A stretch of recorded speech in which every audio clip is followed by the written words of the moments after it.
Good morning, students. Today we will discuss about 60th unit pumps. So let us know the definition of pump. So pump is the device which convert the mechanical energy into hydraulic energy. So here hydraulic energy means pressure energy. So this pressure energy is converted into certain head, that is pressure head. So in generally these pumps are used for lifting the water or liquid from the low level to high level.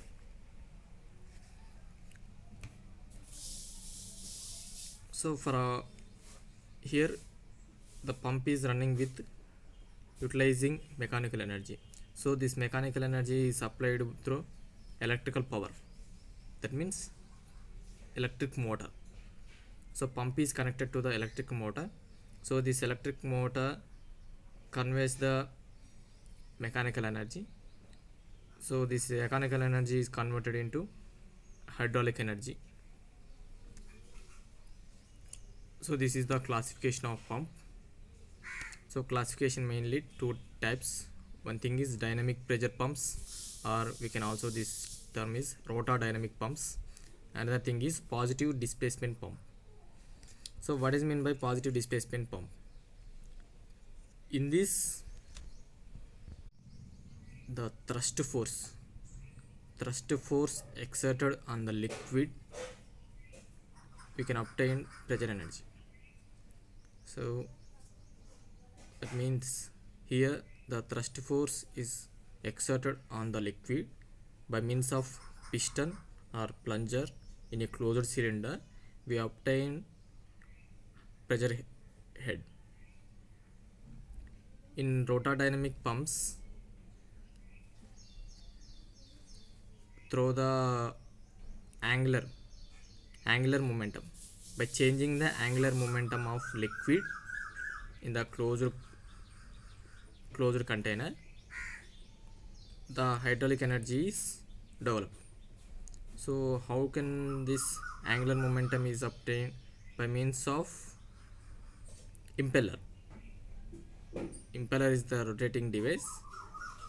So by using the impeller, we produce the angular momentum of the liquid, thereby we develop the pressure energy.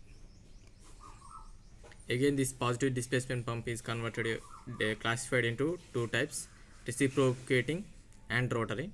So examples of rotary pumps are vane pump, gear pump, screw pumps. Reciprocating is classified in another further two types: single reciprocating pump, double acting reciprocating pump. Examples of rotor dynamic pumps are centrifugal pump, propeller, turbines. That means turbines are used for generating the electrical power. So we can also, this turbine is used to as a pump. By using electrical power, we produce the electrical energy. So turbines, sometimes turbines also used as a pumps. So in the Nagarjuna Sagar and Srisailam hydropower plant, we can also see some turbines. In the Nagarjuna Sagar, out of 7 turbines, one turbine is reverse turbine also. That means the turbine utilized as same turbine as well as pump also.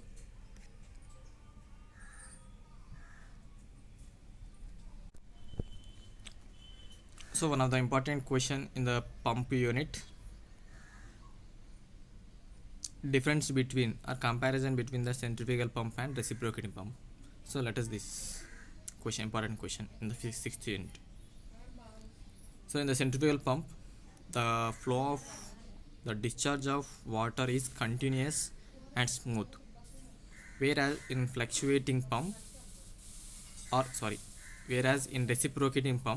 the discharge is fluctuating. Why? Because in reciprocating pump we use cylinder, piston, connecting rod, etc. components. So the water sucked into the cylinder After that, due to the power stroke, in the power stroke, the water discharged through the deliver pipe with high pressure. So here sometimes takes place between the suction stroke and power stroke. So that's why the discharge is not continuous in reciprocating, it's fluctuating.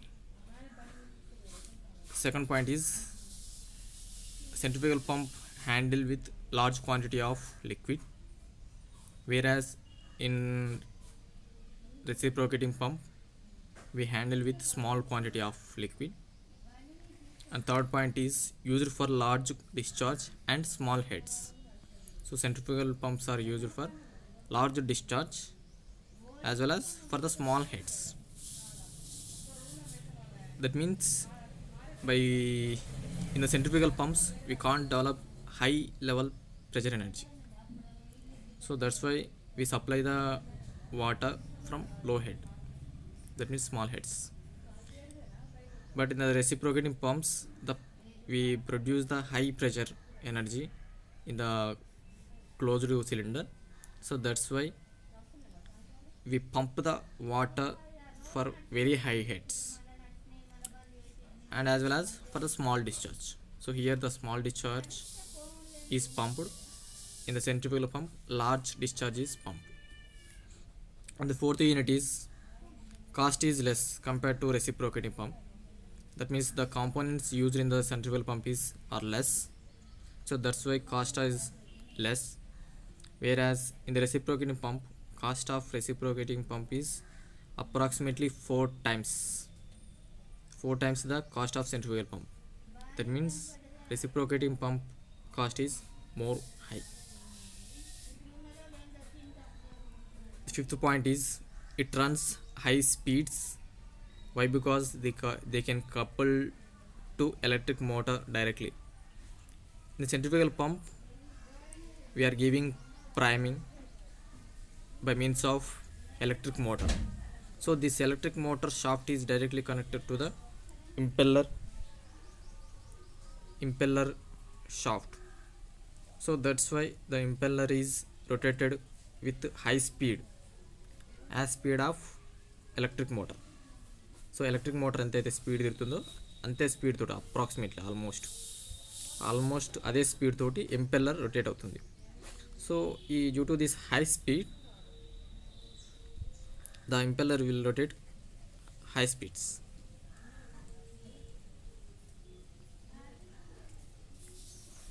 Whereas in the reciprocating pump the electric motor is connected to the crank and crank connected to the connecting rod. So this connecting rod is further connected to the piston rod.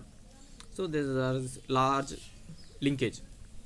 So large connection ఉండడం వల్ల ఏమవుతుందంటే electric pump power ఇది speed తర్వాత piston move అయ్యే reciprocating speed చాలా తక్కువ ఉంటుంది. So that's why the reciprocating speed is very low. Why? Because linkage is very large compared to centrifugal.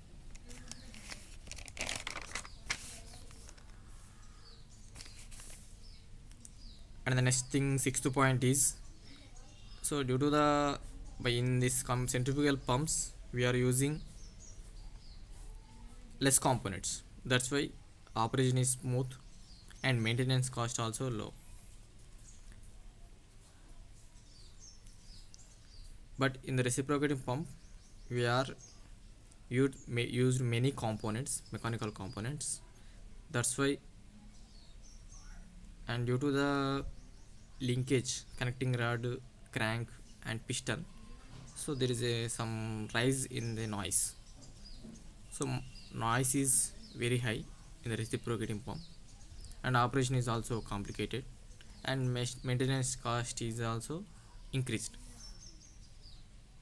Seventh point, in centrifugal pump, so for the installation of and locating area of centrifugal pump is very low. So for the smaller floor area we require to install the centrifugal pump and as well as installation cost is very low. But in the reciprocating pump, we need large floor area and installation cost is also high. In centrifugal pumps, efficiency is high, whereas in reciprocating pumps, efficiency is low. Centrifugal pump requires priming, it does not require priming. So priming topic is discussed in later classes. So centrifugal pump construction is very easy, so that's why we can easily repair the centrifugal pump. Reciprocating pump constructed with very high more spare parts, that's why to repair this reciprocating pump is very complicated. So overall the difference, if we see the difference between centrifugal and reciprocating, centrifugal pump is more advantageous than the reciprocating. So but in general practical, depending upon the head required, for the high head required we use reciprocating pump, otherwise we use centrifugal pump.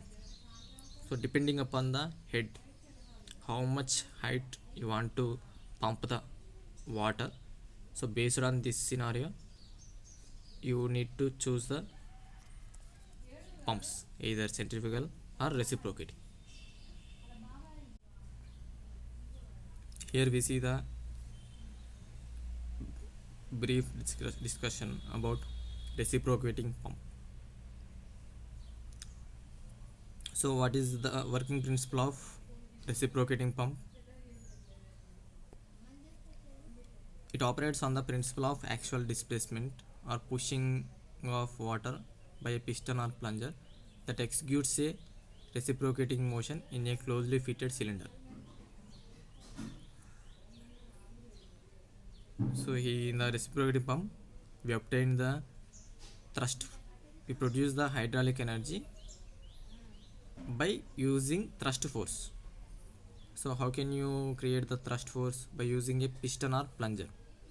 Okay, this piston or plunger is located in the closely fitted cylinder. So due to this reciprocating motion, we pump the water from low level to a high level. So here we see the reciprocating pumps classification. So according to the water being in contact with piston, contact of water with piston, we can classify these reciprocating pumps into two types: single acting pump, double acting pump. In single acting pump, water is in contact with one side of piston, whereas in double acting pump, water is in contact with both sides of the piston.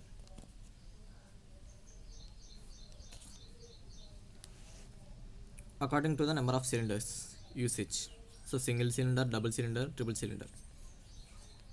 cylinder pump.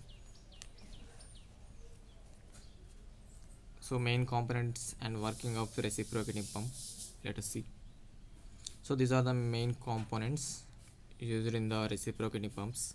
One is a cylinder with a piston rod, connecting rod and a crank. Second one, suction pipe. Third one, delivery pipe. Fourth one, suction valve. Fifth one, delivery valve.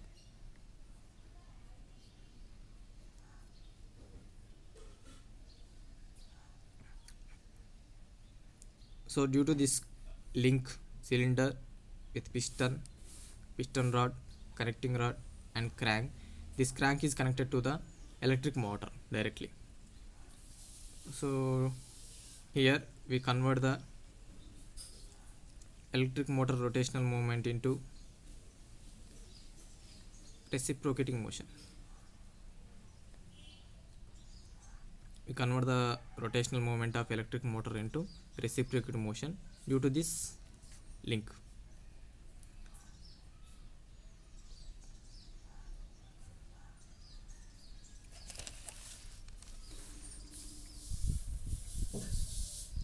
So let us see the working principle of reciprocating pump. So this is a reciprocating pump, or we can also say that single acting reciprocating pump. Why? Because water only enters into the one side of the piston and discharge the water from the delivery pipe from one side of the piston. Okay, for the another side of the piston empty. That's why we call this single acting pump. So here we use the one suction pipe. So this suction pipe, it is a pipe which is connected one end of suction pipe is connected to the cylinder, and another end is dipped in the sump well,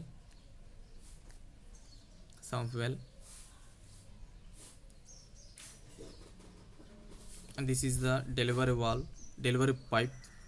This is the, so what is meant by delivery pipe? It is a pipe.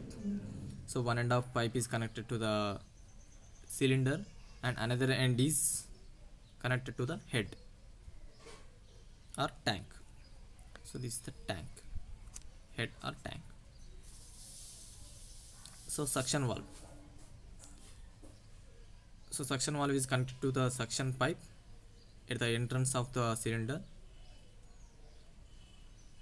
So this suction valve or delivery valve work in single way. That means, so let us assume this point is A and this point is B.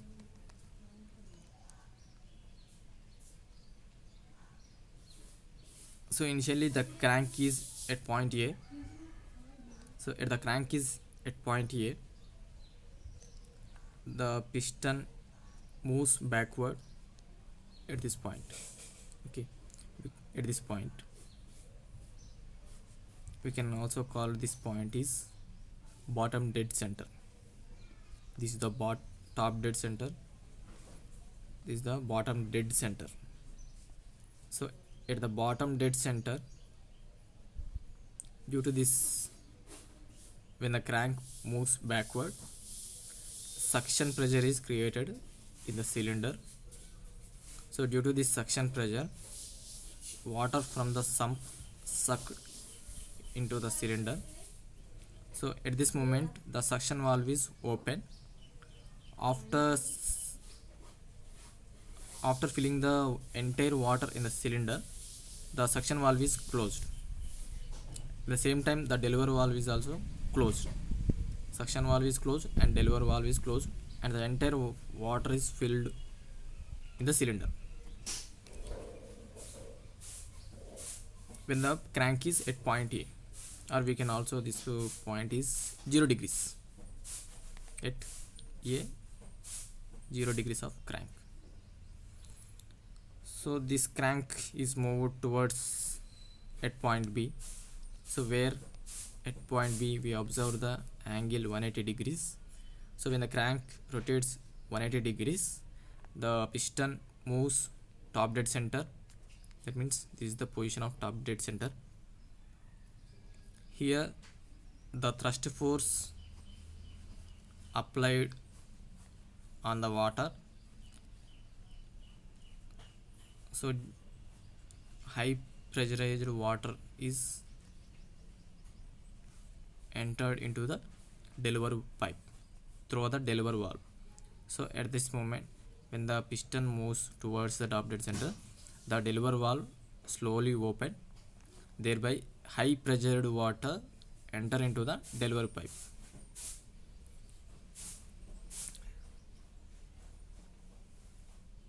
Here,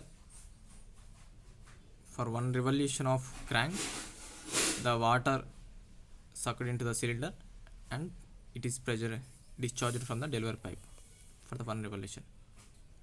So this process is repeated continuously. Here we see some terminology.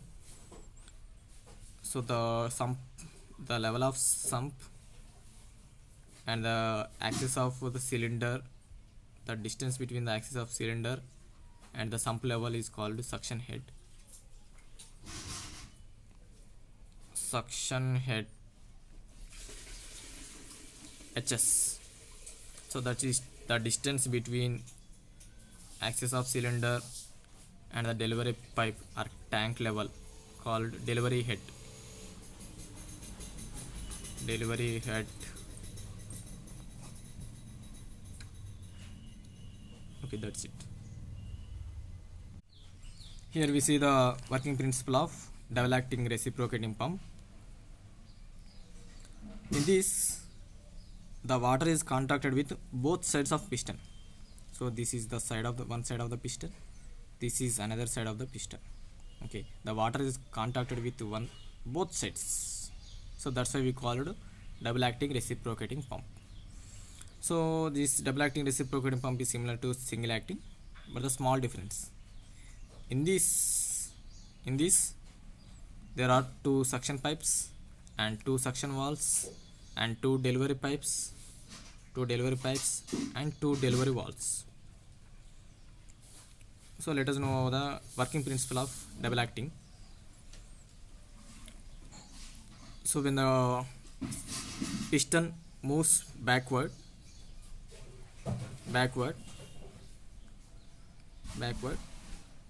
the vacuum pressure is created. So let us call this is A chamber, this is B chamber. Let us assume A chamber and B chamber. So in the A chamber, the vacuum pressure is created when the cylinder moves backward. So due to this vacuum pressure, the water sucked into the chamber A chamber through the suction valve S1. So suction valve is open. So through the suction valve, the entire water filled in the chamber A. At the same time, when the water is filled in the chamber A, whatever water already exists in the chamber B, so let us, this space is called B chamber. So for understanding, I will call this chamber B, this space is called A chamber. So when the piston moves backward, the chamber A is filled with water due to the vacuum pressure created. At the time S1 is open and water is sucked in the cylinder. So at this time D1 is closed. Okay, S1 is open, D1 is closed. At the same time, whatever water already exists in the chamber B is pushed through the D2 valve. At the time S2 is closed and D2 is open, the water discharged from the one of the pipe of delivery pipe. So this is the for the half revolution of crank.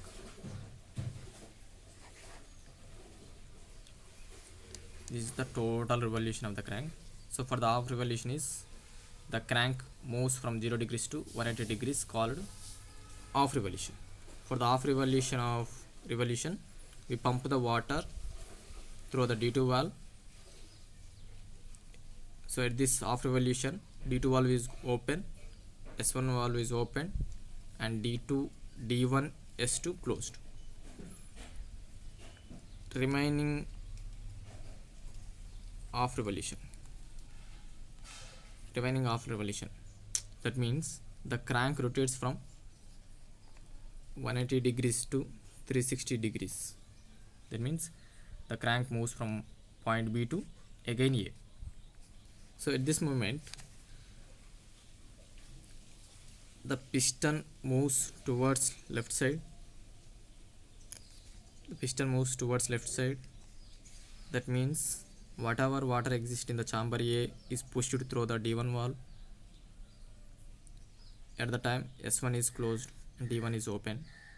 At the same time, the chamber in the B chamber, vacuum pressure is created due to this vacuum pressure, D2 is closed and S2 is open, and the water is sucked in the chamber B. So for the one revolution, that means for one revolution of crank,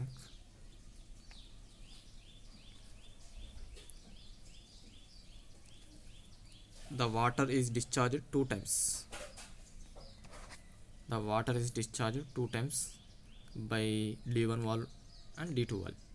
So that's why we call double acting reciprocating pump. For the single revolution of crank, we pump the water in two times. That's why we called double acting reciprocating pump. Okay, simple. When the crank moves rightwards, S1 is open and water filled in the chamber A, and D1 is closed. Okay. At the same time, here D2 is open and S2 was closed. So water is pumped in this way. So when the piston moves leftwards, S2 open, D2 closed, and water is filled in the chamber B. Here S1 is closed and D1 is open, and water is discharged from the delivery pipe.